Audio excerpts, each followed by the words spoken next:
प्यारे बच्चों, हम लोग अध्याय 2 में जो स्थिर वैद्युत विभव तथा धारिता है इस चैप्टर का अध्ययन कर रहे हैं। इसमें अब तक 10 वीडियो लेक्चर हो चुके हैं। आज हम लोग 11वें वीडियो लेक्चर की बात करेंगे। तो पिछले वीडियो में हम लोगों ने पढ़ा था कि जो परावैद्युत पदार्थ होते हैं वो क्या होते हैं तथा उनका ध्रुवण किस प्रकार से होता है, चालक क्या होते हैं, अचालक क्या होते हैं। तो इसमें अब आज जो हम लोगों को पढ़ना है, जो उसमें धारिता, जो चैप्टर में जो मेन टॉपिक है हमारा चैप्टर ही है, उसमें वो धारिता जो शब्द है, अब उसके बारे में कि धारिता होती क्या है। पिछले वीडियो में भी हम लोगों ने थोड़ा बहुत डिस्कस किया था।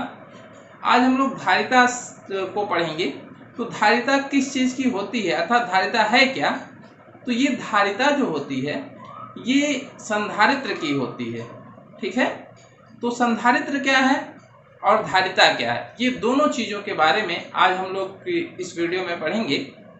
तो आप लोग वीडियो बहुत ध्यान से देखें जिससे हमको जो भी चीज़ें हों वो आसानी से समझ में आ सकें। तो जब आप वीडियो को ध्यान से देखेंगे और हमेशा कापी और पेन लेकर के उसको नोट करते चलें, समझते चलें और उसको आप एक नोट्स भी तैयार करते चलें। तो बच्चों, सबसे पहले हम लोग आज पढ़ेंगे कि संधारित्र क्या होता है। इसके बाद पढ़ेंगे कि धारिता क्या होती है, क्योंकि संधारित्र की ही धारिता होती है। संधारित्र एक डिवाइस है, यानी उसकी क्षमता का मेजरमेंट यानी मापन हम जिस यूनिट से करते हैं, जिस मात्रक से करते हैं, वो धारिता होती है। ठीक है बच्चों, जैसे हमारे घर में या ट्रैक्टर होता है या कोई मोटर है। ठीक है, तो ट्रैक्टर या मोटर क्या है, हमारी एक डिवाइस है। ठीक है, एक यंत्र है और यंत्र की जो क्षमता है, ठीक है बच्चों, जैसे ट्रैक्टर हमारा यंत्र है और उसकी जो क्षमता है हम किस में मापते हैं, हार्स पावर में। तो कितने हार्स पावर का है, तो हार्स पावर हमारी क्या एक यूनिट है जिससे हम उस डिवाइस की क्षमता का मापन करते हैं। उसी तरह से कैपेसिटर क्या है, हमारी एक डिवाइस है। और धारिता क्या है, उसकी क्षमता का, धारिता जो होती है उसकी क्षमता होती है और उसकी जो यूनिट होती है वो फैरेड होती है। तो जो संधारित्र होता है उसकी क्षमता को हम लोग जिस यूनिट में मापते हैं उसका नाम फैरेड है। ये सब चीजें हम लोग अभी पढ़ेंगे। तो संधारित्र होता क्या है, आज हम लोग जो पढ़ेंगे यहाँ पर संधारित्र क्या होता है। तो बच्चों, सबसे पहले ये हम लोग कहाँ देखते हैं, इसका यूज क्या है दैनिक जीवन में। तो इसके बहुत सारे यूजेज हैं इलेक्ट्रिकल सर्किट में। इसमें जो सबसे सिंपल जो हम लोगों को दिखाई देता है, आसानी से हम लोग इसको देख सकते हैं, वो आप लोगों ने देखा होगा, जो हमारे फैन होते हैं, ठीक है, पंखा, या हमारे टिल्लू मोटर होते हैं पानी वाले, या कोई भी मोटर होता है, उसमें आप लोगों ने इस तरह की एक डिवाइस देखी होगी, गोल सा लगा होता है, डिब्बे के आकार का गोल सा ऐसे, ये इसमें तार ऐसे निकले होते हैं। मोटर के बगल में फैन में लगा होता है, बाहर से ही आपको दिख जाएगा, तो आपको याद आ गया होगा। इसका नाम क्या होता है बच्चों, अब आप बता सकते हैं, इसको कंडेंसर कहते हैं, कंडेंसर। ठीक है, और वास्तव में ये क्या होता है, यही हमारा है कैपेसिटर।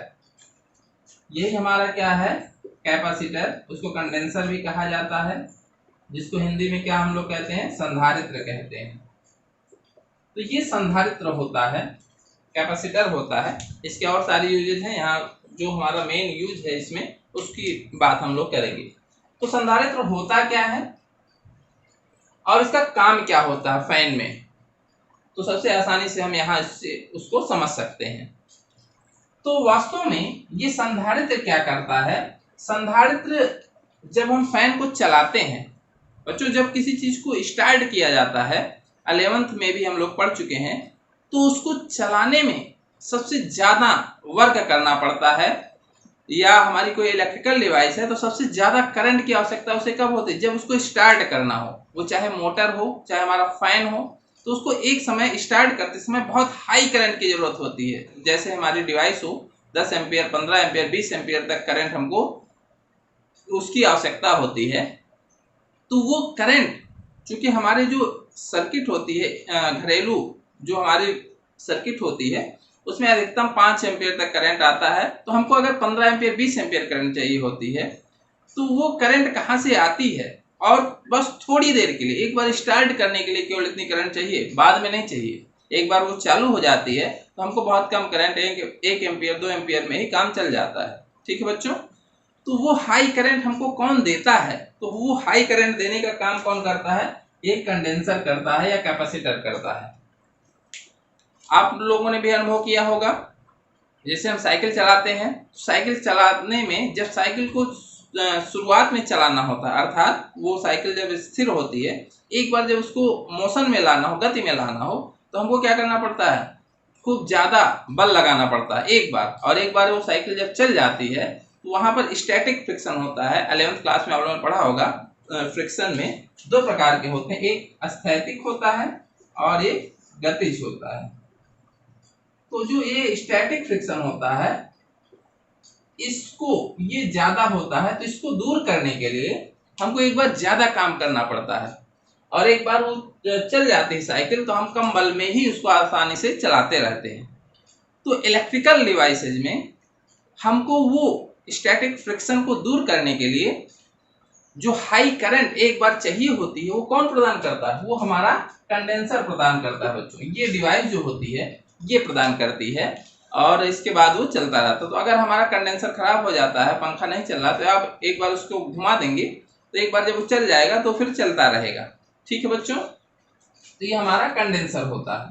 तो ये 10 एम्पियर 15 एम्पियर 20 एम्पियर तक करंट भी देता है। तो जहाँ पर हमको अचानक से बहुत ढेर सारी करंट की आवश्यकता हो, तो वहां पर हमारा कैपेसिटर काम आता है। जैसे कैमरे का जो फ्लैश होता है तुरंत जलता है, तो वहां पर हमको अचानक से बहुत ज़्यादा करंट की आवश्यकता होती है, तो वहां पर भी कैपेसिटर लगे होते हैं, या ऐसे बहुत सारे डिवाइसेज हैं।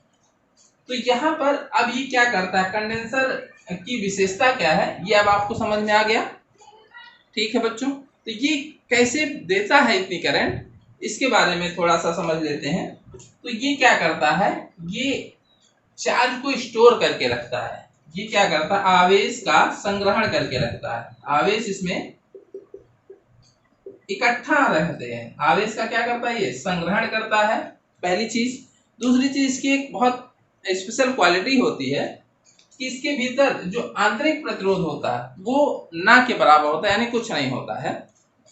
तो अगली चीज क्या करता है, जब हमको जरूरत होती है, यानी ये ढेर सारा आवेश संग्रहित करके रखता है। आवेश का मतलब होता है, अभी हम लोग पढ़ेंगे कि आवेश जब संग्रहित हो जाते हैं उसमें ढेर सारे, तो वो इलेक्ट्रिकल एनर्जी आवेशों के रूप में स्टोर रहती है इसमें।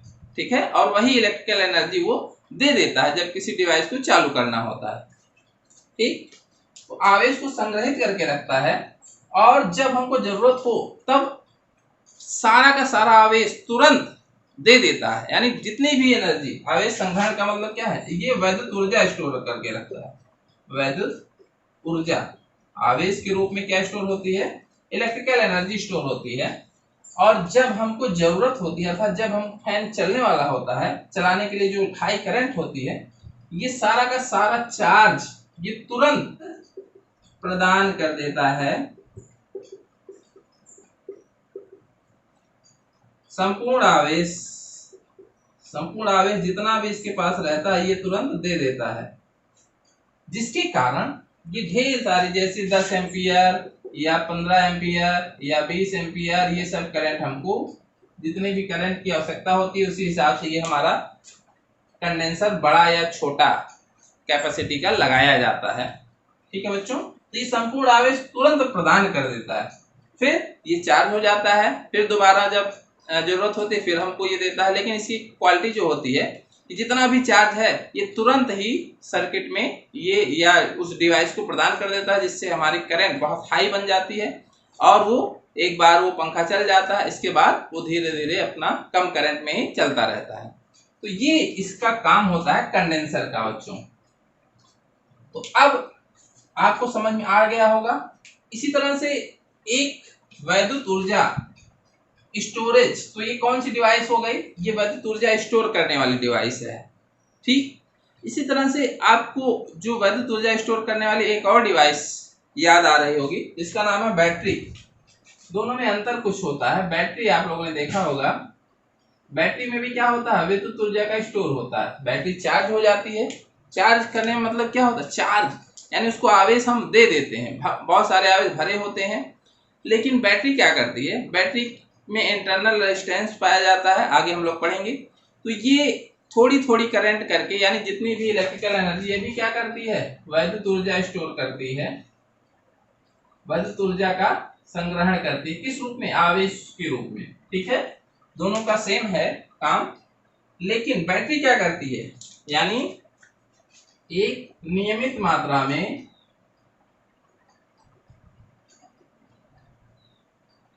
1 एम्पियर हो गया, 2 एम्पियर हो गया, या बहुत कम करंट 0.5 एम्पियर हो गया, नियमित मात्रा में देर तक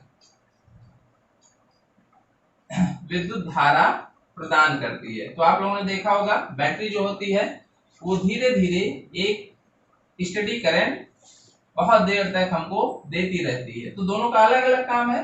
जैसे इन्वर्टर की बैटरी होती है, हम लोग चार्ज कर लिया, हम लोगों ने, लाइट कट गई, इन्वर्टर चलता है और बहुत देर तक वो करंट प्रदान करता रहता है। तो वो कहाँ से आया, वो एनर्जी की स्टोरेज के कारण। जब लाइट है तो हमने एनर्जी स्टोर करके रख ली, अब उसको हम लोग यूज करते हैं जब हमको जरूरत होती है। तो स्टोरेज एक हमारी जो जरूरत होती है वो बाद में जब हम उस चीज को इकट्ठा कर लेते हैं, तो बाद में जब जरूरत होती है तो हम उस चीज को प्रयोग में लाते हैं। तो इस तरह से स्टोरेज वाले डिवाइसेज भी बहुत इंपॉर्टेंट होती हैं। तो इसी तरह से बैटरी भी होती है और ये कंडेंसर या कैपेसिटर भी होता है। तो अब आपको समझ में आ गया होगा, दोनों में ये भी वैद्युत ऊर्जा को स्टोर करती है, ये भी वैद्युत ऊर्जा को स्टोर करता है, लेकिन ये नियमित मात्रा में देर तक धारा प्रदान करती है। ये क्या करता है, जितना भी आवेश होता है, जितनी भी ऊर्जा होती है, ये तुरंत किसी डिवाइस को प्रदान कर देती है। तो इसको अच्छा एक प्रकार से और हम समझ सकते हैं आसानी के लिए। जैसे एक बहुत बड़ी टैंक है, ठीक, 1000 लीटर, 1000 लीटर की टंकी है, जैसे हमारे घरों में टंकी होती है।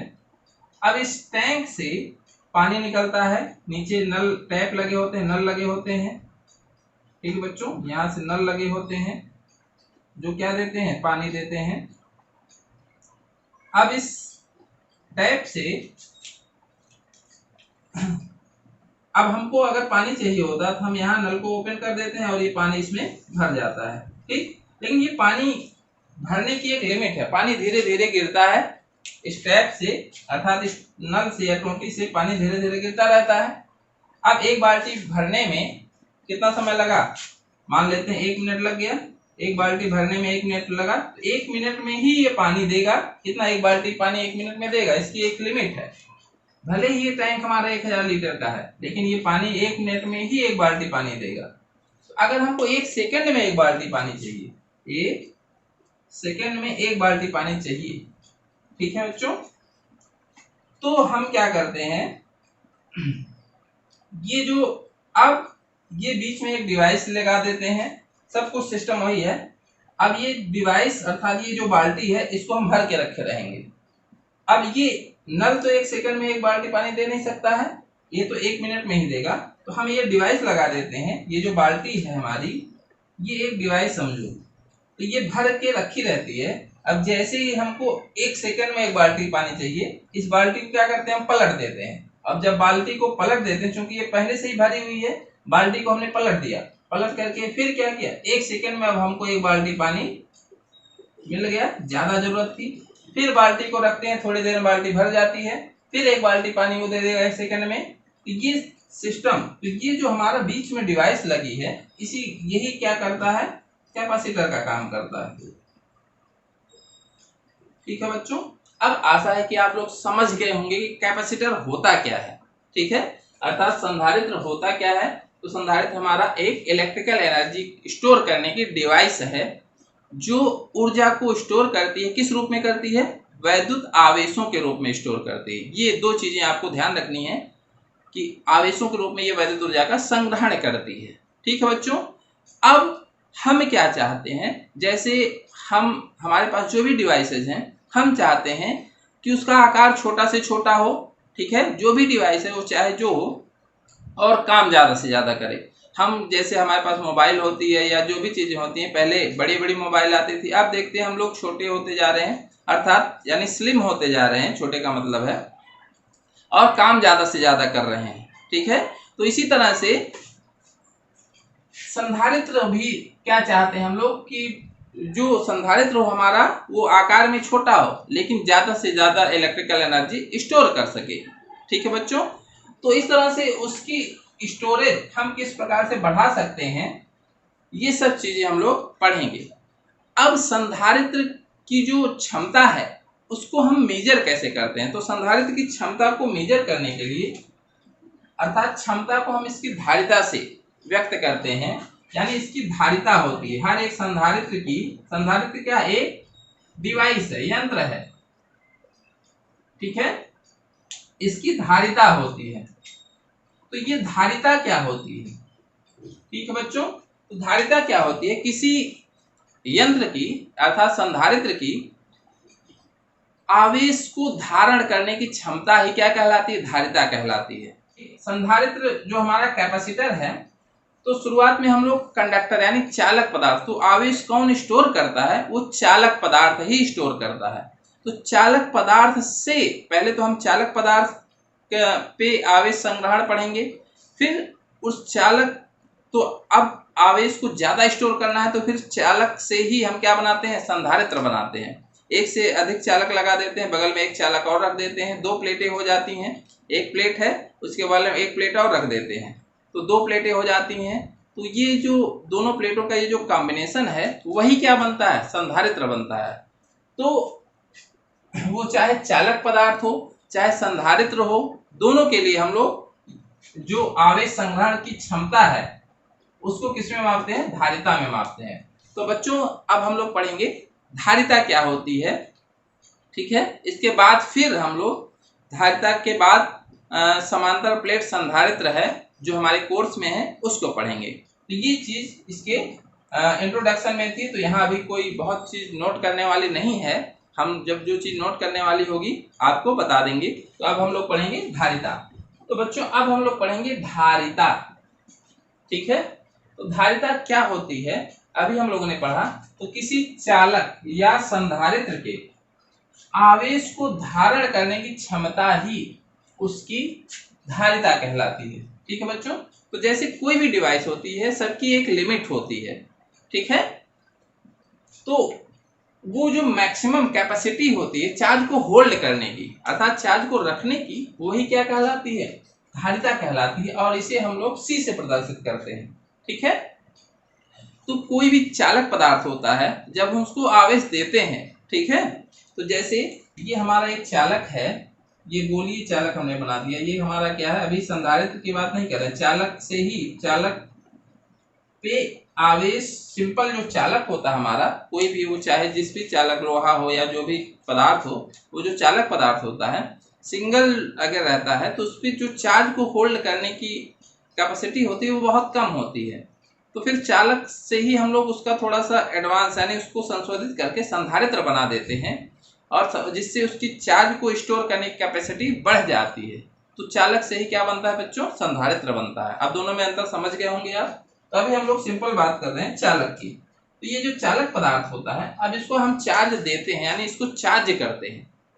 चार्ज देने के बहुत सारे तरीके हैं, अभी हमको उन तरीकों पे नहीं समझना है। चार्ज देते हैं, इसको हमने बाहर से कहीं चार्ज दे दिया, हम लोग जानते हैं ये चार्ज को स्टोर करेगा, यानी ये चार्ज इस पे आ सकता है, होल्ड कर लेता है। हमने बहुत सारे चार्ज दिए तो ये चार्ज को ऐसे रखता चला जाता है। और हम लोग जानते हैं चार्ज कहाँ होगा, इसके सरफेस पे रहते हैं, वो चाहे ठोस हो चाहे खोखला गोला हो या कोई भी चालक हो, वो चाहे जिस शेप का हो, कहाँ चार्ज होते हैं, इसके सरफेस पे होते हैं।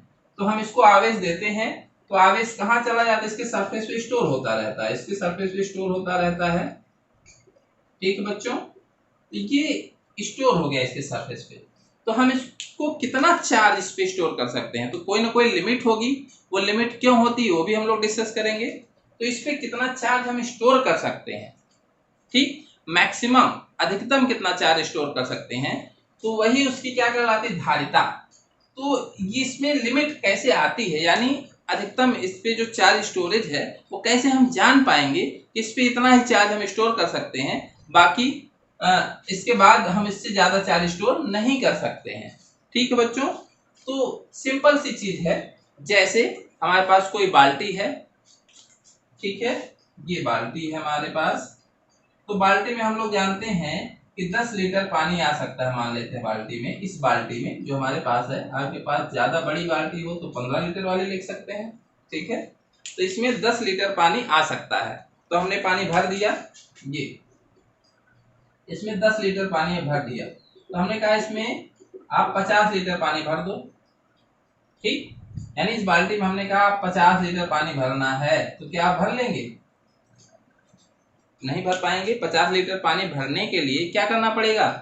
एक बड़ी बाल्टी हमको चाहिए, तब उसमें 50 लीटर स्टोर हो पाएगा। अर्थात हमको दूसरा एक डिवाइस चाहिए, उसी डिवाइस पे जिसमें 10 लीटर पानी आ सकता है, 50 लीटर पानी हम नहीं रख सकते है ना। तो क्या होगा? अब बहुत आसानी से आप बता सकते हैं कि इसमें जब 10 लीटर पानी भर जाएगा, ठीक है बच्चों, तो बाकी जो पानी होगा 10 लीटर से ज्यादा क्या होगा? लीक कर जाएगा, अर्थात बहने लगेगा। यहाँ से पानी, जितना भी पानी 10 लीटर के बाद हम डालेंगे, ये कहाँ आ जाएगा? यहाँ जमीन पे आ जाएगा, अर्थात ये जमीन पे फैल जाएगा। तो 10 लीटर से पानी, एक्स्ट्रा जो पानी होगा वो क्या करेगा? लीक कर जाएगा, यानी इसको कहते हैं लीकेज, ठीक है। लीकेज हो जाता है, अर्थात पानी बह जाता है, ठीक है। लीकेज या बहना, तो इंग्लिश वर्ड भी आपको ध्यान रखना है, ये हम पहले ही बता चुके हैं। तो इसी तरह से अगर हम इसको आवेश देते हैं, इसको आवेश हमने दिया, जैसे हमने कहा इस पर 1000 आवेश आ सकता है। Q जो हमारा है ये कितना आ सकता है? 1000, यानी इस पर 1000 आवेश आ सकते हैं। तो अगर हम 1000 से ज्यादा देना चाहेंगे, अर्थात इस पे एक आवेश और हमने दे दिया, एक आवेश और दे दिया, यानी 1001 कर दिया हमने, तो ये जो एक आवेश है, ठीक है बच्चों, ये क्या होगा? अब ये इस पर नहीं रहेगा, ये क्या होगा? लीक कर जाएगा। तो बच्चों इसमें जो लीकेज का कार्य होता है, ये कैसे होता है, अब आप इसको भी यही समझ लें तो ज्यादा अच्छा रहेगा, जिससे आपको सारी चीजें, आपको रटना ना पड़े, कुछ आपको वो चीजें स्पष्ट हों और आप बहुत आसानी से उसको समझ पाएं। अब यहाँ पर जैसे हमने कहा बच्चों, ये जो चालक पदार्थ है ये कहाँ रखा है? तो हमने कहा अभी एयर में रखा है। ये इसके चारों तरफ क्या है? ये जो चारों तरफ है ये हमारा क्या है? ये एयर है, एयर हवा। और हवा हम लोग जानते हैं क्या होती है? परावैद्युत। हवा क्या है? डाइइलेक्ट्रिक होती है, एयर। और परावैद्युत एक प्रकार से अचालक होता है, ठीक है बच्चों। ये अचालक पदार्थ ही होता है परावैद्युत, अर्थात जिससे हमारे इलेक्ट्रॉनों का प्रवाह नहीं होता है, अर्थात उसमें आवेश नहीं जा सकते हैं, आवेशों का प्रवाह कह सकते हैं, ठीक है बच्चों। तो इसको जब हम चार्ज देते हैं तो ये चार्ज कहाँ रहता है? इसके सरफेस पे स्टोर होता चला जाता है, ठीक है बच्चों।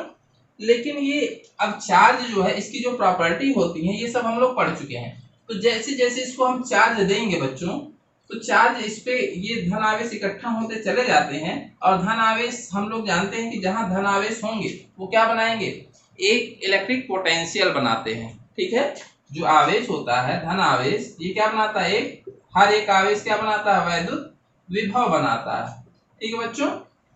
तो जैसे जैसे इस पे चार्ज इकट्ठा होंगे, ठीक, तो इस जो चालक है इसका विभव, अर्थात इसके पृष्ठ पर जो पोटेंशियल है वो क्या होगा? जैसे जैसे Q बढ़ेगा तो इसका पोटेंशियल भी क्या होगा? बढ़ेगा। पोटेंशियल अर्थात विभव क्या होगा? इसका बढ़ता जाएगा, तो विभव बढ़ता जाएगा। विभव से आप समझ सकते हैं तो ठीक है, नहीं तो इलेक्ट्रिक फील्ड से भी आप समझ सकते हैं, यानी वैद्युत क्षेत्र भी क्या होता है? बढ़ता जाता है ना, क्योंकि धन आवेश क्या बनाता है? वैद्युत विभव भी होता है उससे, उसी से क्या बनता है? वैद्युत क्षेत्र भी बनता है। तो दोनों तरह से हम समझ सकते हैं, वैद्युत क्षेत्र हम कहें या वैद्युत विभव कहें, दोनों चीजें हमको समझते रहने हैं। तो ये क्या होता है? बढ़ता जाता है। तो अब इस पे जब चार्ज देते हैं तो ये चार्ज इस पे बढ़ते बढ़ते, चार्ज जब इस पे बढ़ता जाएगा तो वैद्युत विभव और वैद्युत क्षेत्र भी बढ़ता जाता है। अब ये चार्ज इसको, इसकी सतह को छोड़ के अभी बाहर नहीं जा सकता था, क्यों? क्योंकि बाहर क्या है? हवा है, जो परावैद्युत पदार्थ अचालक है, जिसके कारण चार्ज बाहर नहीं जा सकता है। लेकिन इलेक्ट्रिक फील्ड बढ़ती जाती है। इलेक्ट्रिक फील्ड हम लोग जानते हैं इसके सरफेस पे जो इलेक्ट्रिक फील्ड होती है चारों तरफ, ऐसे ये इलेक्ट्रिक फील्ड होती है। ये पढ़ चुके हैं हम लोग। वैद्युत क्षेत्र होता है, तो वैद्युत क्षेत्र जो होता है वो बढ़ता जाता है। अब वैद्युत क्षेत्र क्या करता है? वैद्युत क्षेत्र धन आवेश को अपनी दिशा में ले जाता है और ऋण आवेश को उसके विपरीत दिशा में ले आता है। तो ये विद्युत क्षेत्र है कि अब यहाँ पर इसके चारों तरफ क्या है? एयर के मॉलिक्यूल हैं। एयर के मॉलिक्यूल हैं जिसमें क्या है? एयर के मॉलिक्यूल में इलेक्ट्रॉन भी हैं। ठीक है, तो ये जो इलेक्ट्रॉन होते हैं, ये नाभिक होता है, नाभिक के चारों तरफ इलेक्ट्रॉन होते हैं। तो ये बहुत सारे एयर के मॉलिक्यूल होते हैं यहाँ पर ऐसे चारों तरफ।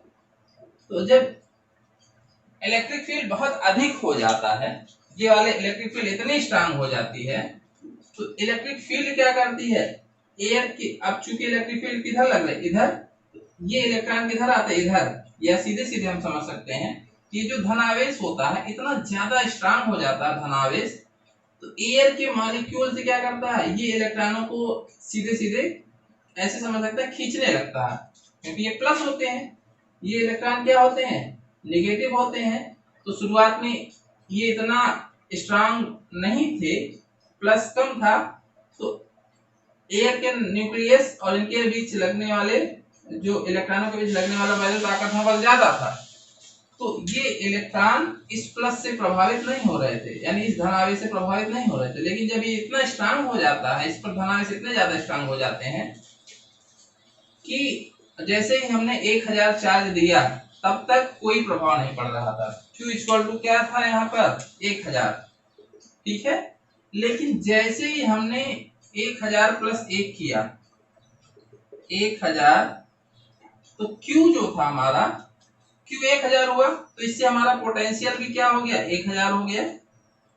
ठीक, यानी 1004 से 1000 पोटेंशियल बना, सिंपली समझ लेते हैं। लेकिन जैसे हमने प्लस 1 चार्ज दिया, ठीक बच्चों, तो प्लस 1 चार्ज दिया, अब ये इतना ज्यादा स्ट्रांग हो गया, ये इलेक्ट्रिक फील्ड इतना ज्यादा स्ट्रांग हो गया, या इस पर धनावेश इतना ज्यादा स्ट्रांग हो गया, इसने क्या किया? यहाँ से इलेक्ट्रॉन खींच लिया। तो एक चार्ज बढ़ गया, तो इसने एक इलेक्ट्रॉन खींच लिया। तो जब धन और ऋण दोनों, एक धनावेश एक इलेक्ट्रॉन खींच लेगा, तो क्या हो जाएगा? न्यूट्रल हो जाएगा। एक इलेक्ट्रॉन ये पा गया, तो यहाँ से एक चार्ज क्या हो गया? खत्म हो गया। तो फिर ये चार्ज, यानी कंडक्टर अर्थात चालक पर जो चार्ज है वो क्या हुआ? वो 1000 ही रह गया, और वो धन जो आवेश था किस पर आ गया? यहाँ पर आ गया, यानी इस वायु के कण पर आ गया। हवा जो है यह वायु के कण पर आ गया। इस तरह से फिर हमने एक और चार्ज दिया, हमने क्या देखा? अब इसने क्या किया? जैसे एक चार्ज दिया, दूसरा जो वायु का कण था इससे इलेक्ट्रॉन खींच लिया, तो फिर देखा, फिर ये 1000 ही रह गया इसके सरफेस पे चार्ज, और ये हवा का अणु ये धनावेशित हो गया, क्योंकि पहले ये न्यूट्रल था। जब इलेक्ट्रॉन इससे चला गया, तो ये जो वायु है ये क्या हो गई? आवेशित हो गई, धनावेशित हो गई, क्योंकि इलेक्ट्रॉन जा चुका है। तो इसको कहते हैं आयनाइजेशन। ठीक है, आयनीकरण, यानी जो हवा है यह परावैद्युत पदार्थ है, इसका क्या हो गया? आयनीकरण हो गया। परावैद्युत पदार्थ क्या हो गया? आयनीकृत हो गया। ठीक है बच्चों, तो ये परावैद्युत पदार्थ आयनाइज हो जाता है, और आयनाइज होने के कारण ये, अब जैसे जैसे हम देंगे इसको, जैसे जैसे चार्ज देते जाएंगे, तो ये चार्ज हमको इसके सरफेस पे नहीं दिखेगा। कहाँ दिखेगा? एयर के मॉलिक्यूल पर दिखेगा। तो हमको किससे मतलब था? इस चार्ज तो इसके सरफेस पे चाहिए था, तो इसी को कहते हैं लीकेज। जैसे हम बाल्टी में पानी भरते थे, तो जो एक्स्ट्रा पानी हमको बाल्टी में नहीं दिखता था, कहाँ दिखता था? जमीन पर दिखता था। उसी तरह से ये जो एक्स्ट्रा चार्ज है हमारा, वो कहाँ दिखता है? ये हमारा दिखता है एयर में दिखता है। तो उसी को कहते हैं लीकेज, यानी जो चार्ज हम दे रहे थे इसके सरफेस पे ना रह करके कहाँ चला गया? एयर में चला गया। तो उसको कहते हैं परावैद्युत पदार्थ आयनाइज हो जाता है, और इस पर जो चार्ज की स्टोरेज है, अर्थात अब हमारे समझ में आ गया कि अधिकतम चार्ज इस पे जो स्टोर कर सकते हैं वो कितना कर सकते हैं? ये हमारा 1000 चार्ज ही स्टोर कर सकते हैं। ठीक है बच्चों, तो इसका पोटेंशियल भी नहीं बढ़ेगा। अब आपको समझ में आ गया होगा, 1000 चार्ज, पोटेंशियल 1000 बना रहा है, तो इसको चार्ज कितना भी दें तो वो चार्ज इस पर अब रहता नहीं, तो इसका पोटेंशियल अब 1000 से ज्यादा नहीं बढ़ेगा। ठीक, तो अब ये दोनों चीजें आपको समझ में आ गई होंगी कि लीकेज कैसे होता है, क्यों इससे ज्यादा चार्ज हम इस पे स्टोर नहीं कर सकते हैं। इस एक तरीका है कि ये जो चालक पदार्थ हमारा, इस पे और हम अधिक चार्ज स्टोर कर सकें। ठीक, वो क्या तरीका होता है बच्चों, अगर इसके चारों तरफ जो परावैद्युत पदार्थ है उसको हम बदल दें, अर्थात ये जो कंडक्टर है, बहुत इंपॉर्टेंट चीज और बहुत आसानी से आपको समझ में आ जाएगी कि ये जो अभी तक हम इस पे कितना चार्ज स्टोर कर पा रहे थे, इसको बिल्कुल आसानी से समझते जाएं ध्यान से। इस पर अधिकतम हम अभी तक कितना चार्ज स्टोर कर पा रहे थे, 1000 चार्ज। क्यों नहीं स्टोर कर पा रहे थे, क्योंकि जैसे ही 1000 से ज्यादा चार्ज हम इस पे स्टोर करते थे, इसके चारों तरफ जो एयर है, एयर क्या था हमारा, परावैद्युत पदार्थ था, वो क्या हो जाता है, आयनीकृत होने लगता है, इससे इलेक्ट्रॉन ये खींचने लगता है, और इसका जो स्टोरेज है वो इससे ज्यादा अब हम इस पे स्टोर नहीं कर सकते हैं। अगर तो ये इसके चारों तरफ का परावैद्युत पदार्थ अगर हम बदल दें, ठीक है बच्चों, यानी ऐसा पदार्थ इसके चारों तरफ रख दें जिसकी परावैद्युत क्षमता या परावैद्युत सामर्थ्य जिसे हम कहते हैं वो ज्यादा हो, अर्थात वो जल्दी से आयनीकृत ना हो। एग्जाम्पल के लिए, जैसे हमने इधर जल ले लिया, ठीक है, इसको हमने जल में रख दिया, ठीक, तो जल का जो अणु है, मान लेते हैं उसका परावैद्युतांक अर्थात परावैद्युत सामर्थ्य क्षमता वो ज्यादा है, इसको हम लोग कहते हैं परावैद्युत सामर्थ्य। जो शब्द इस्तेमाल करते हैं वो क्या करते हैं, परावैद्युत सामर्थ्य क्षमता, ठीक, वो ज्यादा है। तो क्या होगा, अब 1000 चार्ज स्टोर करने पर इस पर जो इलेक्ट्रिक फील्ड डेवलप हुई या इसकी जो स्ट्रेंथ डेवलप हुई, अब ये जल के अणु से, अभी ये जल के अणु को आयनाइज नहीं कर पा रहा, अर्थात जल के अणु से ये इलेक्ट्रॉन नहीं खींच पा रहा है। अब हम इस पे चार्ज हम बढ़ा सकते हैं।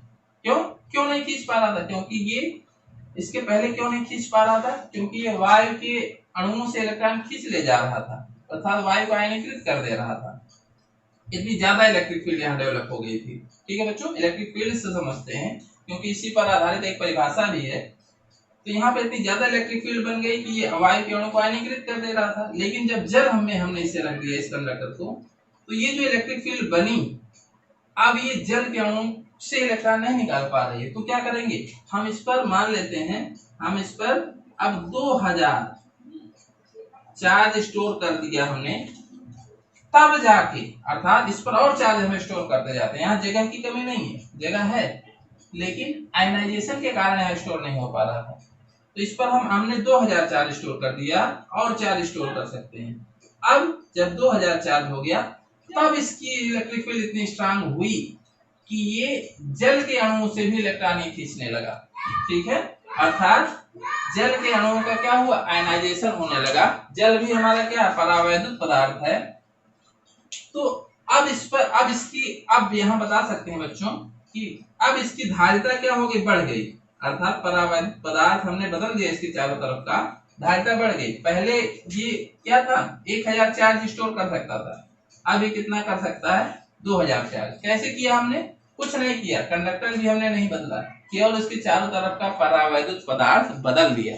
ठीक है बच्चों, तो यहीं से एक और परिभाषा आती है परावैद्युत सामर्थ्य की, उसको भी नोट कर लें, तो ज्यादा कभी कभी 1 नंबर में आती है परिभाषा कि किसी परावैद्युत पदार्थ का परावैद्युत सामर्थ्य क्या होता है। यहीं से आपको समझ में आ जाएगा परावैद्युत सामर्थ्य।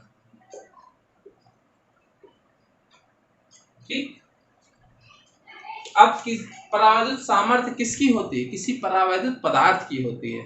ठीक है, तो अब इसमें इसकी परिभाषा क्या लिखेंगे कि वह अधिकतम विद्युत क्षेत्र, यहाँ पर क्या था, कितना ज्यादा इलेक्ट्रिक फील्ड डेवलप हो जा रही थी कि वो वायु के अणु से या जल के अणु से क्या करती थी, इलेक्ट्रॉन खींच लेती थी, तो वो परावैद्युत पदार्थ, ठीक है, क्या होता था, टूट जाता था, ऐसे कह सकते हैं, भंजन हो जाता था उनका। आयनाइजेशन मतलब क्या हुआ, उससे इलेक्ट्रॉन निकल गए तो टूट गया, ऐसे कह सकते हैं। तो परावैद्युत सामर्थ्य क्या होता है, वह अधिकतम विद्युत क्षेत्र, वह अधिकतम विद्युत क्षेत्र जिसे परावैद्युत पदार्थ बिना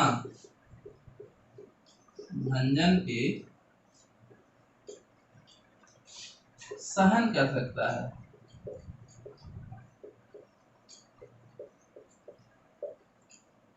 उसकी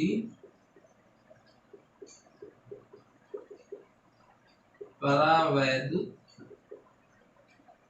सामर्थ्य कहलाती है। ठीक है बच्चों, तो एक परिभाषा आपकी यहाँ से तैयार हो जाती है कि वह अधिकतम विद्युत क्षेत्र जिसे कोई परावैद्युत पदार्थ बिना भंजन के सहन कर सकता है, अर्थात बिना आयनाइजेशन के, बिना आयनित हुए ही सहन कर सकता है। तो यहाँ पर हमने इलेक्ट्रिक फील्ड के टर्म बताया था, जैसे Q से मान लेते हैं इलेक्ट्रिक फील्ड में कितनी बनी, 1000 इलेक्ट्रिक फील्ड डेवलप हुई। जब क्या हो रहा था, जब वायु का आयनाइजेशन हो रहा था, एयर का आयनाइजेशन हो रहा था, 1000 से जैसे ही ज्यादा इलेक्ट्रिक फील्ड हुई, एयर क्या होता था, टूट जाता था, आयनाइज हो जाता था। तो हम कहेंगे ये एयर का जो परावैद्युत सामर्थ्य है वो कितना है, 1000। ये आंकड़ा नहीं है, ये समझने के लिए बता रहे हैं। इसी तरह से अगर जो जल का आयनाइजेशन होता है, जल का आयनीकरण होता है, वो 2000 इलेक्ट्रिक फील्ड पे होता है, 2000 तक वो सहन कर सकता था। 2000 से ज्यादा जैसे इलेक्ट्रिक फील्ड हुई, वो जल के अणु से भी क्या होता है, इलेक्ट्रॉन को वो खींचने लगता है। ठीक है, तो जल का जो परावैद्युत सामर्थ्य होगा कितना होगा, 2000। तो बच्चों हम लोग धारिता पढ़ रहे हैं।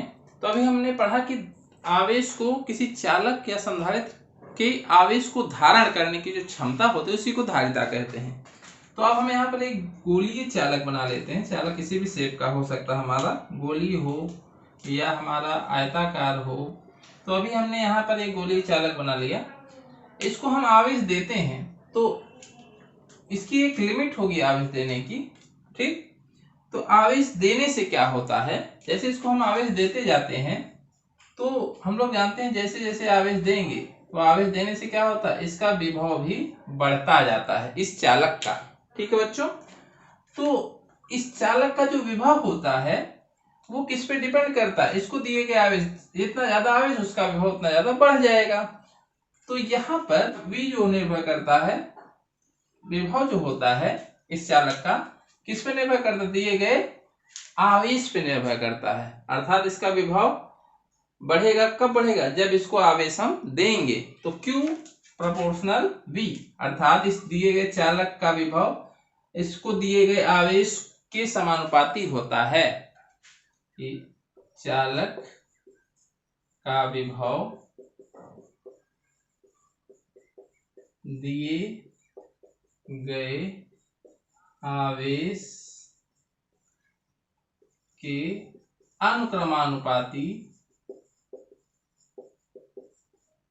या समानुपाती होता है, ये होता है। ठीक है बच्चों, तो Q प्रोपोर्शनल V ये हम लोग समझ गए। तो यहाँ पर अब समानुपात का चिन्ह जब हटता है यहाँ से, तो जो कांस्टेंट आता है, ये चीज आपको ध्यान देनी है, C जो हमारा होता है कांस्टेंट, तो इसी को हम लोग क्या कहते हैं, C। समानुपात का चिन्ह हटाएंगे तो यहाँ पर C जो कांस्टेंट आएगा, तो जहां C क्या है, एक अनुक्रमानुपातिक नियतांक है,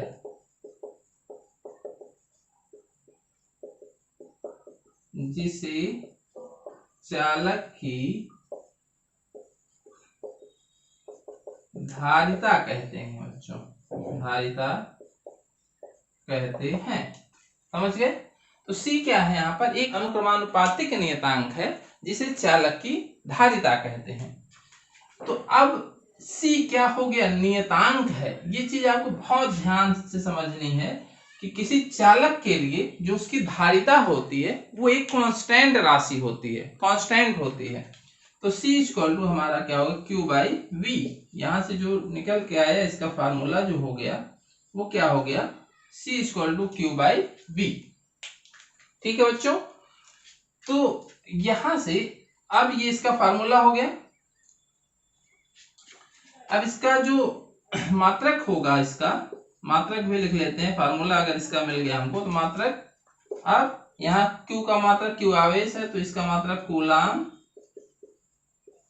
प्रति V का विभव है तो इसका मतलब वोल्ट, कूलाम प्रति वोल्ट। और इस कूलाम प्रति वोल्ट को ही हम लोग क्या कहते हैं, फैराड, और इसको कैपिटल F से प्रदर्शित करते हैं। तो जो धारिता होती है उसका मात्रक अब हमारा सीधे सीधे क्या कहेंगे, हम उसको कूलाम प्रति वोल्ट ना कह के उसको शॉर्ट में फैराड कहा जाता है। माइकल फैराड नामक साइंटिस्ट थे, उनके सम्मान में इसका मात्रक क्या कहा जाता है, फैराड कहा जाता है। ठीक है, तो धारिता जो होती है, अब इसका इसकी जो परिभाषा है, अभी हम लोगों ने एक प्रकार की परिभाषा लिखी थी कि चालक द्वारा जो आवेश संग्रहण की अधिकतम क्षमता होती है वही क्या कहलाती है, धारिता कहलाती है। तो यहां से हम देख सकते हैं कि C equal to Q by V होता है। ठीक है बच्चों, तो C जो होता है ये किसी चालक के लिए नियतांक होता है, अर्थात एक बार जब चालक हम दे दिया जाता है, जैसे हमको दे दिया गया ये एक चालक है, समझ पाए ना, तो इस चालक की अब ये इस चालक की धारिता एक फिक्स होती है। ठीक, अर्थात उसकी धारिता नहीं बदलती। जैसे अगर नहीं समझ पा रहे हैं तो जैसे एक बाल्टी होगी मान लेते हैं हम लोग, तो ये एक बाल्टी है। ठीक है बच्चों, तो ये बाल्टी में अब मान लेते हैं ये 10 लीटर की बाल्टी है। ठीक, 10 लीटर की बाल्टी में अधिकतम हम कितना पानी स्टोर कर सकते हैं, 10 लीटर। तो कहेंगे उसकी धारिता क्या है, 10 लीटर है। इसकी धारिता कितनी है, इसकी धारण करने की क्षमता क्या 10 लीटर है। ठीक, तो इसमें अगर हमने 10 लीटर नहीं रखा, 5 लीटर ही रखा, इसमें हमने कितना, आधी बाल्टी पानी रखा, 5 लीटर ही पानी रखा। ठीक है, तो क्या इसकी धारिता बदल गई, यानी अधिकतम इसकी स्टोर करने की क्षमता बदल गई। वो तो अभी 10 लीटर ही है, चाहे इसमें हम 5 लीटर रखें चाहे 1 लीटर पानी रखें, लेकिन उसकी धारिता क्या हो गई, वो तो वही रहेगी।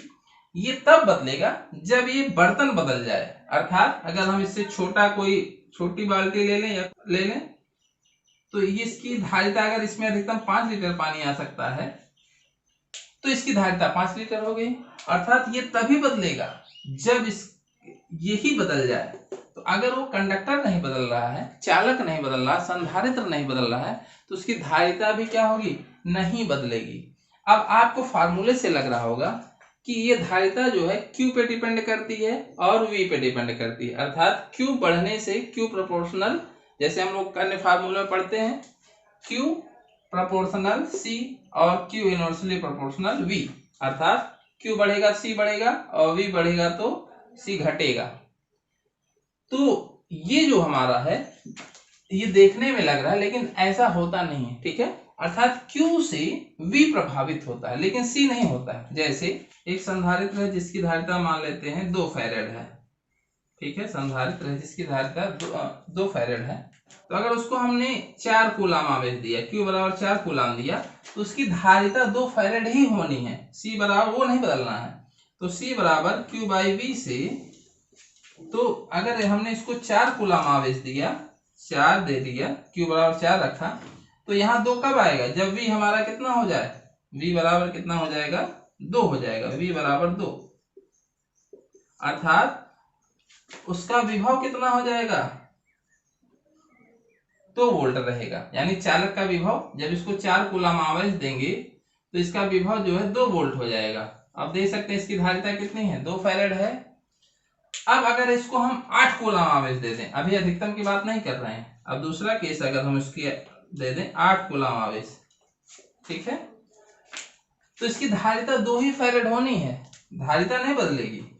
अब हम बता सकते हैं विभव कितना हो गया होगा, विभव हमारा 4 वोल्ट हो गया होगा। ठीक है बच्चों, तभी तो धारिता देख सकते हैं Q/V से 8 कूलम आवेश हो गया और ये 4 वोल्ट, तो धारिता कितनी है 2 फैरेड आई। ठीक है, तो Q बदलने से भी बदलता है लेकिन C नहीं बदलता, अर्थात ये दोनों बदलते हैं लेकिन C उस चालक का नहीं बदलता है। ठीक, तो इस तरह से हम धारिता को एक प्रकार से और परिभाषित कर सकते हैं। तो C याद रखिएगा, किसी भी चालक का या किसी भी संधारित्र की धारिता जो है वो फिक्स होती है। कब बदलती है? जब इस चालक के आकार में परिवर्तन किया जाए या इसके चारों तरफ जो परावैद्युत पदार्थ है वो बदल दिया जाए। जैसे अभी हम लोगों ने इसके पहले पढ़ा है कि परावैद्युत पदार्थ बदलेंगे तो उस पर जो आवेश है वो ज्यादा इकट्ठा किया जाता है, तो ज्यादा इकट्ठा हो गया तो इसकी धारिता बदल गई। ठीक है, तो ये सब कारण होते हैं, उसको अभी हम लोग बाद में डिस्कस करेंगे। तो अब इसकी धारिता की परिभाषा यहां से भी दे सकते हैं, जो आपकी बुक में मिलेगा। इसकी धारिता फार्मूले से C = Q/V, ये फार्मूला आपको याद रखना है। कहां से आया ये समझ गए। तो किसी चालक की धारिता उसको दिए गए आवेश तथा उसके विभव के अनुपात से डिसाइड होती है। तो इसको इस तरह से भी परिभाषा इसकी लिख सकते हैं कि किसी चालक की धारिता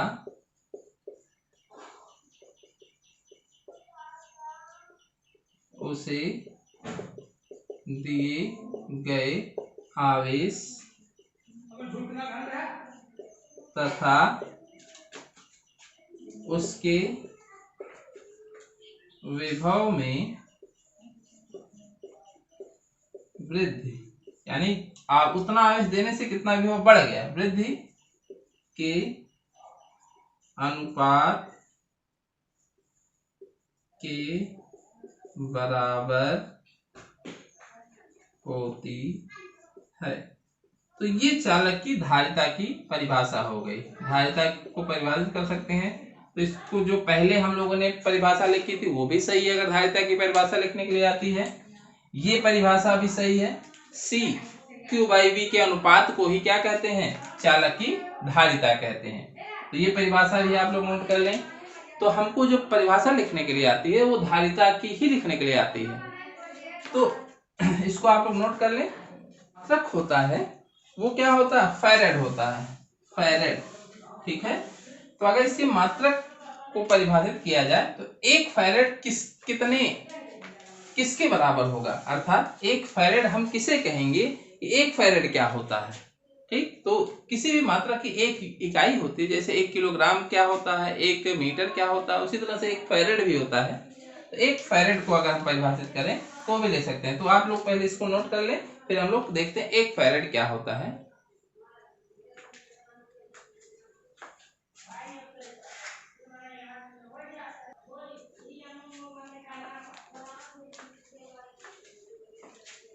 तो बच्चों दो चीजें हम लोग यहाँ और समझ लेते हैं। जैसे हमने कहा कि किसी संधारित्र है, कोई संधारित्र है, अब उसकी धारिता हम कैसे निर्धारित करते हैं कि वो कितने धारिता का संधारित्र है।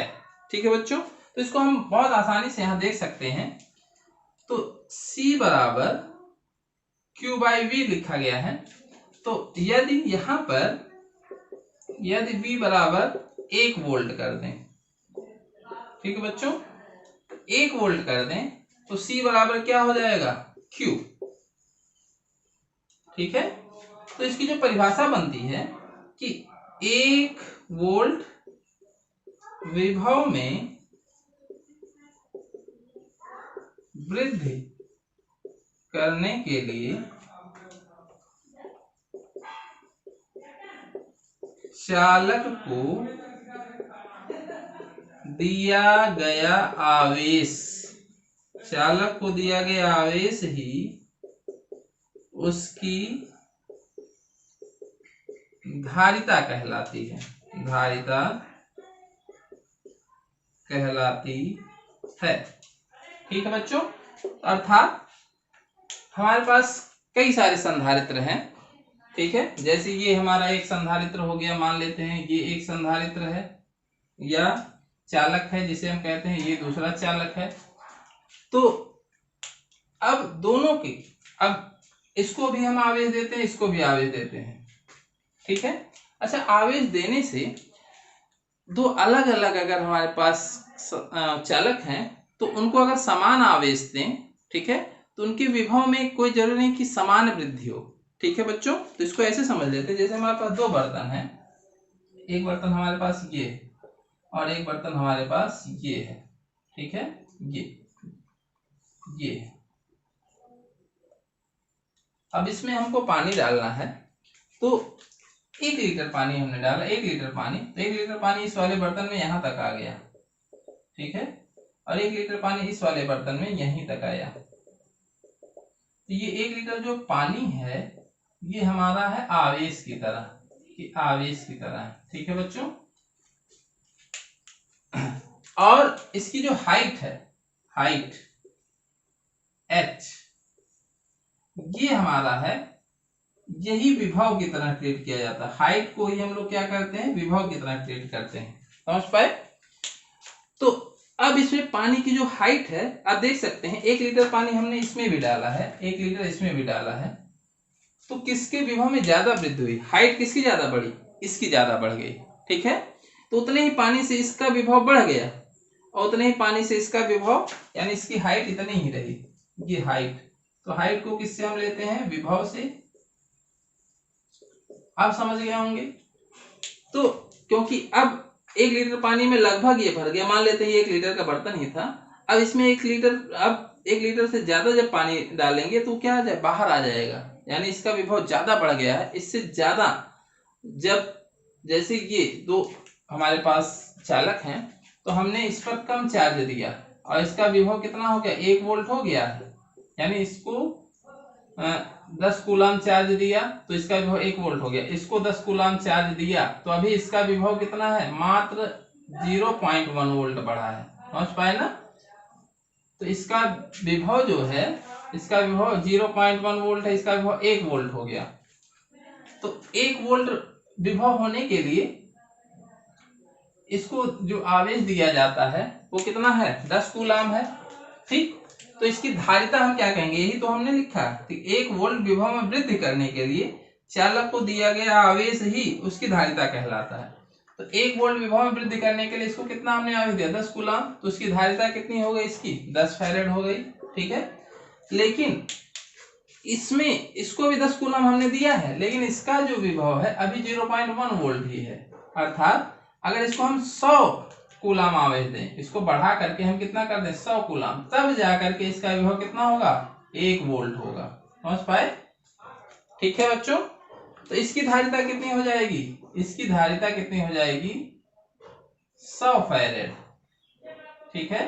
Q बाई V से Q इतना है, V इतना है, 100/1 V 100 फैरेड। अब समझ गए होंगे आप अच्छी तरीके से कि ये हमारा 10 फैरेड का संधारित्र है, ये हमारा कितने फैरेड का है, 100 फैरेड का, ठीक है। तो 1 वोल्ट विभव वृद्धि करने के लिए चालक को दिया गया आवेश उसकी धारिता कहलाता है। तो हम कोई भी चालक हो या कोई भी संधारित्र, उसकी धारिता कैसे नापते हैं, हम देखते हैं, उसको बढ़ा करके उसका विभव 1 वोल्ट करने के लिए, यानी 1 वोल्ट हो जाए तब तक हम उसको कितना आवेश दे पाए हैं, ठीक है, तो उसकी धारिता हम ऐसे नाप लेते हैं, ठीक बच्चों, ये आपको समझ में आ गया होगा। अब 1 फैरेड क्या होता है ये हम देख लेते हैं, तो इसको भी अगर आप चाहें तो नोट कर लें, ये छोटी छोटी चीजें हैं, जब टेक्निकल क्वेश्चन हमारे बनते हैं तो वहां पर ये सब चीजें काम आती हैं। तो अब हम लोग लिखेंगे कि 1 फैरेड क्या होता है, 1 फैरेड,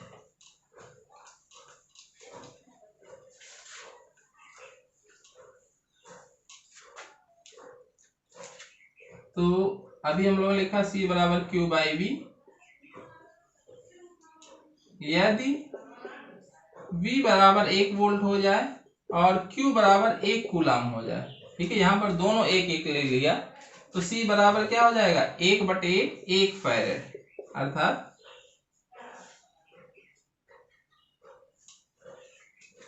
एक ऐसा चालक